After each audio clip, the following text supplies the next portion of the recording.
அன்பார்ந்த இணையதள நேயர்களை மீண்டும் www.qcrc.in என்ற இணையதளத்திற்காக நியூஸ் தமிழ் செய்தியிருக்கையில் உங்களை சந்திப்பதில் பெருமகிழ்ச்சி அடைகிறோம். இன்று 7 செப்டம்பர் 2009க்கான முக்கிய செய்திகளை தற்போது பார்க்கலாம். சிங்கப்பூர் வெளியுறவுத்துறை இணையமைச்சர் டாக்டர் பாலாஜி சதாசிவம் அவர்கள் தமிழக முதல்வர் கருணாநிதி அவர்களை அவருடைய இல்லத்தில் சந்தித்து பேசியதாகவும், சிங்கப்பூரில் 3 கோடி அளவில் தமிழர்கள் கலாச்சாரம், இந்திய கலாச்சாரம் பற்றி ஒரு புதிய மையத்தை கட்ட இருப்பதாக அவர் செய்தி வெளியிட்டிருப்பதாக சென்னையிலிருந்து தகவல்கள் வெளிவந்து கொண்டிருக்கிறது.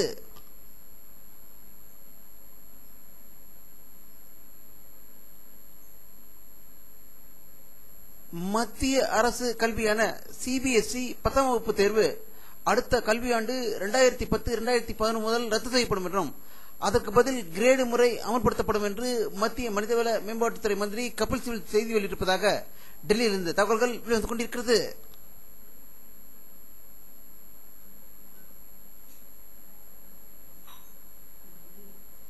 மார்க்சிஸ்ட் கம்யூனிஸ்ட் கட்சியின் பொலிட்பூரோ கூட்டம் டெல்லியில் நடைபெற்றது.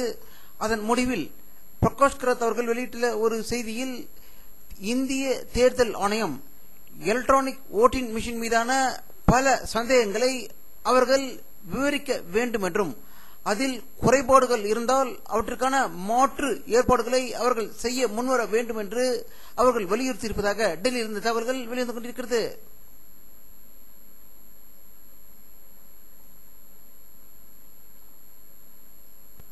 அபுதாபியிலிருந்து சீனா செல்லும் விமானம் ஒன்று எரிபொருள் நிரப்புவதற்காக கொல்கத்தா விமான நிலையத்தில் தரையிறங்கிய போது, அப்போது சுங்க அதிகாரிகள் சோதனை நடத்தியதில் அதற்குள் ஆயுதங்கள், வெடிகுண்டு மருந்துகள் இருந்து கண்டுபிடிக்கப்பட்டது.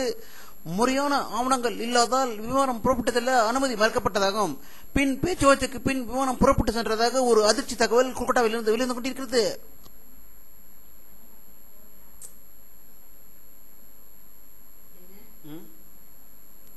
டெல்லியில் பாராளுமன்ற பொதுக்கணக்கு குழு தலைவர் திரு ஜஸ்வந்த் சிங் தலைமையில் இன்று நடந்த கூட்டத்தில் பாரதிய ஜனதா கட்சியின் தலைவர்கள் கலந்து கொள்ளவில்லை என்றும், பாரதிய ஜனதா கட்சியிலிருந்து நீக்கப்பட்ட ஜஸ்வந்த் சிங் கண்டிப்பாக பாராளுமன்ற பொதுக்கணக்கு குழு தலைவர் பதவியிலிருந்து ராஜினாமா செய்ய வேண்டும் என்று பாரதிய ஜனதா கட்சி கெஞ்சியதாக டெல்லியிலிருந்து தகவல்கள் வெளிவந்து கொண்டிருக்கிறது.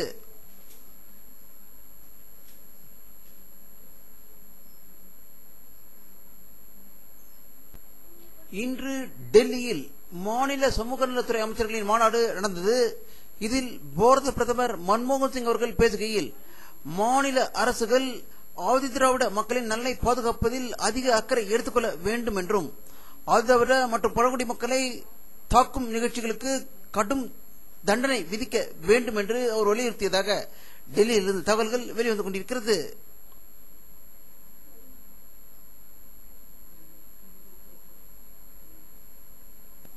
காஷ்மீர் மாநிலத்தில் உள்ள தோடாவில் இருந்து இன்று ஜம்மு நோக்கி புறப்பட்ட பஸ் ஒன்று திடீரென்று ஒரு பயங்கர பள்ளத்தில் உருண்டு விழுந்ததில் 20 பேர் பலியானதாகவும் 10க்கும் மேற்பட்டோர் கவலைக்கிடமாக உள்ளதாக ஜம்முவில் இருந்து தகவல்கள் வெளிவந்து கொண்டிருக்கிறது.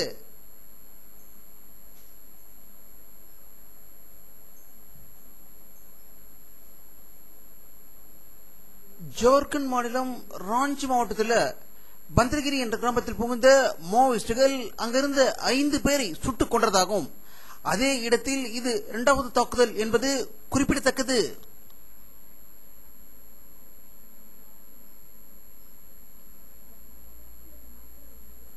மத்திய அரசு வழங்கும் தேசிய சினிமா விருது இன்று அறிவிக்கப்பட்டதாகவும், தமிழக திரைப்படமான காஞ்சிவரம் சிறந்த படமாக 2007ஆம் ஆண்டுக்கான சிறந்த படமாக தேர்ந்தெடுக்கப்பட்டதாகவும், 2007ஆம் ஆண்டிற்கான சிறந்த நடிகராக திரு பிரகாஷ் ராஜ் அவர்கள் தேர்ந்தெடுக்கப்பட்டுள்ளதாக டெல்லியிலிருந்து தகவல்கள் வெளிவந்து கொண்டிருக்கிறது.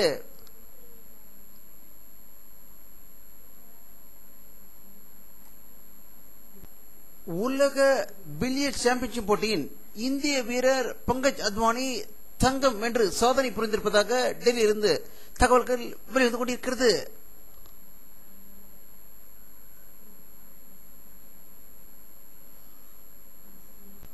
வானிலை அறிக்கை 7 செப்டம்பர் 2009 பிற்பகல் 5 மணிக்கு எழுப்பப்பட்ட சேட்டலைட் புகைப்படத்தை தற்போது பார்த்துக் கொண்டிருக்கிறீர்கள். தமிழகத்தின் தென் மாவட்டங்களில் அதிக மேகமூட்டங்கள் காணப்படுகின்றன. அங்கு லேசான மழை பெய்வதற்கான வாய்ப்புகள் இருக்கிறது. சென்னைக்கு அருகில் புறநகர் பகுதியில் மேகங்கள் காணப்படுகின்றன. இங்கும் லேசான மழை பெய்வதற்கான வாய்ப்புகள் இந்த படத்தில் தென்படுகிறது.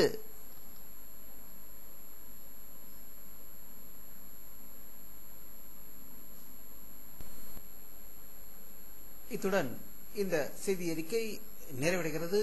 மீண்டும் நியூஸ் தமிழ் செய்தி அறிக்கையில் உங்களை சந்திக்கும் வரை உங்களிடமிருந்து விடைபெறுவது உங்கள் கே பாலாஜி. நன்றி.